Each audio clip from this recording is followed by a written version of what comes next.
कोयना धरण पाणलोट क्षेत्रात मुसळधार पाऊस चालू आहे. त्यामुळे नदीकाठच्या गावांना सतर्कतेचा इशाराही दिला आहे. आज कोयना धरणाचे 6 दरवाजे उघडणार असून त्यातून जवळपास 10,000 क्युसेक्सने पाण्याचा विसर्ग होणार आहे. तर पाणी पातळीत वाढ झाल्यास हा विसर्ग वाढण्याची देखील शक्यता आहे. तर कोयना नदी ही रौद्र रूप घेताना दिसत आहे. याच पार्श्वभूमीवर कराड नगर परिषदेने नदीकाठच्या लोकांचे स्थलांतर करण्यास सुरुवात केली आहे. अगदी रात्री उशिरापर्यंत हे स्थलांतर करण्याचे काम चालू होते. कुणीकडे जाणार तुम्ही मावशी आता? किती नंबर शाळा? 11 नंबर शाळा. 11 नंबर शाळेत जाणार. नगरपालिकेने सोय केली का? हो. किती नंबर शाळेत जाणार तुम्ही आता? यशवंत हायस्कूलला का? नगरपालिकेने सोय केली? हो.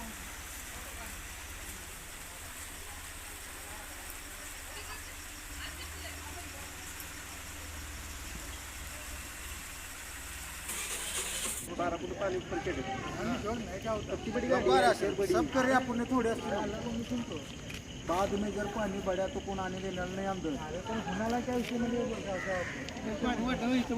बड्या ना अभी नाही तो बाद में बढ़ने वाला ना यो बड्या ना तू आणि दिलेलं नाही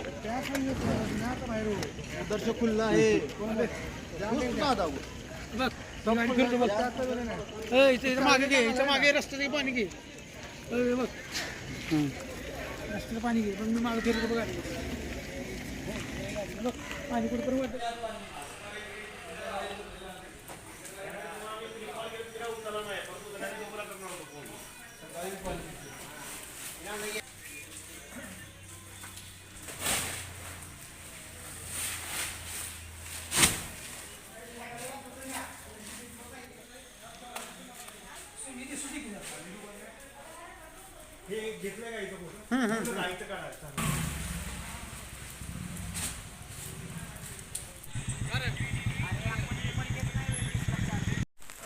कोयना धरण पाणलोटामध्ये गेल्या 24 तासामध्ये मोठ्या प्रमाणात पाऊस चालू आहे.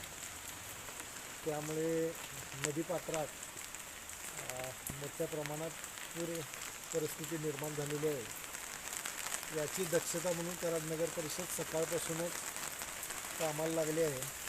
सर्वच कर्मचारी, मुख्याधिकारी, गटनेते सौरभ पाटील असतील, राजेंद्र यादव असतील, हे सर्वच मिळून सकाळपासून नियोजन करतायत. आणि आमचे कर्मचारी तुम्ही बघत असाल तर आत्तासुद्धा सगळीकडे कार्यरत आहे.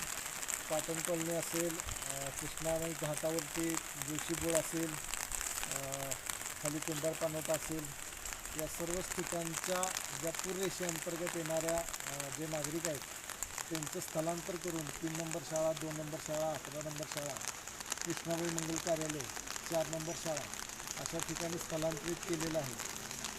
नागरिकांनी काळजी करायचं काम नाही. तर कराड नगर परिषद दक्ष आहे. कोणतीही आपत्ती येऊ त्यासाठी कराड नगर परिषद सदैव तत्पर तयार आहे. लहान पोरं राणा सामान